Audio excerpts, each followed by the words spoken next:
Assalamualaikum warahmatullahi wabarakatuh. Perkenalkan, nama saya Siska Purnama Dewi. Saya dari kelas SA 23 dengan NIM 0323240024. Pada kesempatan kali ini saya akan mempresentasikan mengenai pemilihan umum atau pemilu di Indonesia. Baik, yang pertama kita akan membahas pengertian dari pemilihan umum atau pemilu. Jadi, pemilu adalah proses demokratis yang digunakan dalam banyak negara di seluruh dunia untuk memilih para pemimpin pemerintahan dan mewakili warga negara dalam lembaga-lembaga pemerintahan. Melalui pemilu ini, warga negara memiliki kesempatan untuk memilih perwakilan rakyat di parlemen atau dalam jabatan-jabatan eksekutif seperti presiden atau kepala pemerintahan daerah. Selanjutnya, mengenai dasar hukum dari pemilu telah diatur secara jelas dalam Undang-Undang Dasar Negara Republik Indonesia tahun 1945, yaitu pada bab 7B pasal 22E. Dijelaskan bahwa pertama, pemilu dilaksanakan secara langsung, umum, bebas, rahasia, jujur, dan adil setiap 5 tahun sekali. Yang kedua, pemilu diselenggarakan untuk memilih anggota Dewan Perwakilan Rakyat, Dewan Perwakilan Daerah, Presiden dan Wakil Presiden, dan juga Dewan Perwakilan Rakyat Daerah. Yang ketiga, peserta pemilu untuk memilih anggota DPR ataupun anggota DPRD adalah partai politik. Yang keempat, peserta pemilihan umum untuk memilih anggota DPRD adalah perseorangan. Kemudian asas-asas pemilu dijelaskan juga pada pasal 2 Undang-Undang Nomor 7 Tahun 2017 tentang pemilu, yaitu bahwa pemilu memiliki 6 asas penting, yakni langsung, umum, bebas, rahasia, jujur, dan adil. Penjabarannya adalah sebagai berikut. Yang pertama, langsung. Masyarakat sebagai pemilih memiliki hak untuk memberikan suaranya secara langsung dalam pemilu sesuai keinginan sendiri tanpa adanya perantara. Yang kedua, umum. Pemilu berlaku untuk semua warga negara yang memenuhi syarat. Pemilu tidak membedakan agama, suku, ras, jenis kelamin, golongan, pekerjaan, dan lainnya. Yang ketiga adalah bebas. Di sini, seluruh warga negara yang memenuhi syarat sebagai pemilih pada pemilu bebas menentukan siapa saja yang akan dipilih untuk membawa aspirasinya tanpa tekanan. Yang keempat, rahasia. Dalam menentukan pilihannya, pemilih dijamin kerahasiaannya. Maka pemilih memberikan suara pada surat suara dengan tidak dapat diketahui oleh orang lain atau siapapun.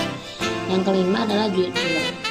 Semua pihak yang terkait dengan pemilu harus bertindak dan bersikap jujur sesuai peraturan yang berlaku. Dan yang keenam adalah adil. Dalam penyelenggaraan pemilu, baik pemilih dan peserta mendapatkan perlakuan yang sama, serta bebas dari kecurangan dari pihak manapun. Setelah asas-asas pemilu, kita akan membahas mengenai prinsip dan tujuan pemilu. Di sini, mengenai prinsip-prinsip pemilu terdapat pada pasal 3 undang-undang yang sama dikatakan bahwa penyelenggaraan pemilu harus memenuhi 11 prinsip yang meliputi 1. Mandiri, jujur, adil, berkepastian hukum, tertib, terbuka, proporsional, profesional, akuntabel, efektif, dan efisien. Selanjutnya, tujuan pemilu. Dari penyelenggaraan pemilu ini termaktub dalam pasal 4, yaitu memperkuat sistem ketatanegaraan yang demokratis, mewujudkan pemilu yang adil dan berintegritas, menjamin konsistensi pengaturan sistem pemilu, memberikan kepastian hukum dan mencegah duplikasi dalam pengaturan pemilu. Selanjutnya, mewujudkan pemilu yang efektif dan efisien. Membahas mengenai fungsi pemilu.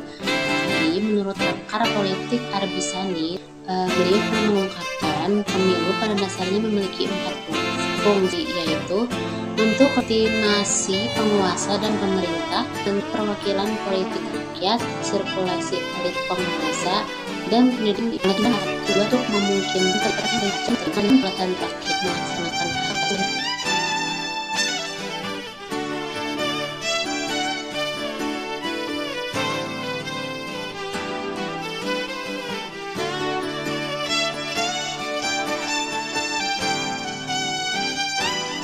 Nah, jadi dalam proses pemilu ini pastinya ada pihak penyelenggara dan juga ada pihak peserta pemilunya. Di Indonesia, pemilu diselenggarakan oleh Komisi Pemilihan Umum atau KPU. Hal ini mengacu pada Undang-Undang Nomor 7 Tahun 2017 dijelaskan bahwa KPU adalah lembaga penyelenggara pemilu yang bersifat nasional, tetap, dan mandiri. Sedangkan peserta pemilu akan politik untuk pemilu anggota provinsi, anggota DPRD kabupaten atau kota, perseorangan untuk pemilu DPD, dan pasangan calon yang diusulkan oleh para politik, gabungan politik, presiden dan presiden. Sebab dalam pemilu merupakan negara Asia yang sudah berumur 7 tahun lebih, sudah kawin atau sudah perkawin.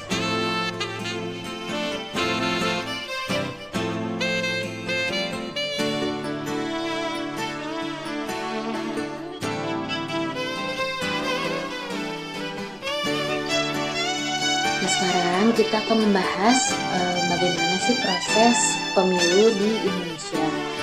Pemilu di Indonesia saat ini dilaksanakan pada tingkat nasional untuk memilih anggota Dewan Perwakilan Rakyat, anggota Dewan Perwakilan Daerah, serta Presiden dan Wakil Presiden. Sedangkan pada tingkat daerah, pemilihan umum dilaksanakan untuk memilih anggota Dewan Perwakilan Rakyat Daerah Provinsi, anggota Dewan Perwakilan Rakyat Daerah Kabupaten atau Kota, kemudian Gubernur dan Wakil Gubernur, Bupati dan Wakil Bupati, serta Wali Kota dan Wakil Wali Kota. Kemudian pemilihan umum pertama di Indonesia adalah pemilihan legislatif tahun 1955, yaitu untuk memilih anggota DPR. Sebelum rangkaian perubahan Undang-Undang Dasar Negara Republik Indonesia tahun 1945, pemilu digunakan hanya untuk memilih anggota lembaga legislatif, yaitu DPR dan DPRD. Pemilihan umum presiden mulai dilaksanakan di Indonesia sejak tahun 2004. Sementara pemilu kepala daerah, yakni gubernur, bupati, dan wali kota, mulai disahkan sejak tahun 2007. Untuk penetapan hasil pemilu, pada pemilihan presiden dan wakil presiden, putaran pertama minimal harus 50% dan putaran kedua minimal 50% dengan syarat calon yang diajukan di mana partai politik memiliki batas ambang 20% kursi parlemen atau 25% suara sah. Selanjutnya untuk pemilihan kepala daerah dan wakil kepala daerah, pada putaran pertama minimal 30%. Selanjutnya untuk DPR dipilih berdasarkan suara terbanyak dengan batas ambang 4%. Untuk DPRD dan DPD diambil dari suara terbanyak. Pada saat ini saya akan memaparkan pemilu yang telah berlangsung di Indonesia. Jadi pemilu pertama di Indonesia itu pada tahun 1955, tepatnya pada tanggal 29 September 1955. Dari pemilu 1955 ini diadakan pemilihan untuk anggota Dewan Perwakilan Rakyat dan anggota konstituen. Di sini antusiasme masyarakat cukup tinggi yang mengikuti atau berpartisipasi untuk memilih. Hampir 43,1 juta pemilih terdaftar, dan apabila dipresentasikan itu hampir 80% pemilih yang menggunakan hak pilihnya. Berdasarkan data yang saya dapatkan dari Kompas, di sini bisa dilihat pada pemilu 1955 yang mendapatkan kursi di DPR paling tinggi itu dari PNI, ada 57 kursi. Kemudian disusul oleh Masyumi dan NU. Selanjutnya yang paling kecil itu adalah dari Partai Murba yang hanya mendapatkan 2 kursi di DPR. Setelah melakukan beberapa kali pemilu atau pemilihan umum, bangsa Indonesia menemukan momentum yang sangat luar biasa pada pemilu 99. Pemilu 1999 ini disebut sebagai gerbang bagi Indonesia memasuki era demokrasi setelah 30 tahun lebih berada dalam kekuasaan rezim Orde Baru. Pemilu yang digelar di era pemerintahan B.J. Habibie ini relatif sukses, bahkan dikenal dalam sejarah sebagai pemilu paling demokratis setelah pemilu 1955. Pada pemilu 99 ini, masyarakat sangat antusias untuk memberikan hak pilihnya dalam berkontribusi menyukseskan pemilu 99. Dan di pemilu ini pun banyak ratusan partai lahir, meskipun di tahap verifikasi badan hukum dan kemudian verifikasi faktual sebagai peserta pemilu, hanya 48 partai politik yang lolos. Dari data yang bisa kita lihat, di sini tercantum bahwa pemenang atau perolehan kursi terbanyak partai pada pemilu 99 diduduki oleh PDIP atau Partai Demokrasi Indonesia Perjuangan dengan raihan perolehan suara di angka 33,12%. Kemudian yang kedua adalah Golkar, yaitu sekitar di angka 25,97%. Sedangkan untuk yang terkecil terendah perolehan kursi diduduki oleh Partai Katolik Demokrat atau PKD dengan presentasi 0,22%. Setelah beberapa kali dilakukan pemilu atau pemilihan umum dari mulai 1955 dan pada pemilu 2019 di sini ada perubahan, di mana pada pemilu 2019 ini pemilu dilakukan secara serentak dan ini pertama dilakukan. Pemilihan ini merupakan pemilu kelima yang dilaksanakan pada era transisi demokrasi, sekaligus pengelima pertama bagi bangsa Indonesia melaksanakan pemilu legislatif bersamaan dengan pemilu presiden, wakil presiden. Kondisi politik, hukum, ekonomi, sosial, budaya, dan keamanan yang relatif baik dan stabil mendukung pelaksanaan pemilu yang demokratis. Dan di tahun ini, 2024, sedang berlangsung pemilihan umum.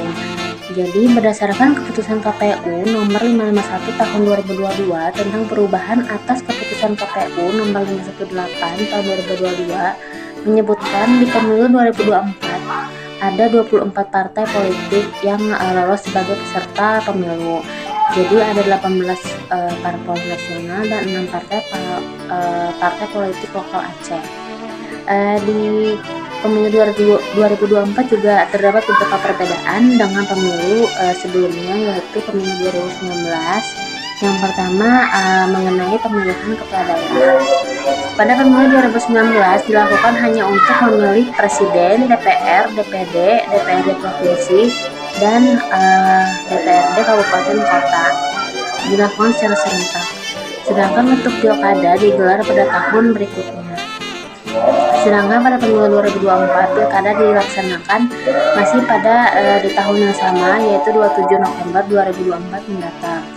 Kemudian dari profil capres dan cawapres, para pasangan capres dan cawapres pada pemilu 2019 tidak berada dalam pemerintahan.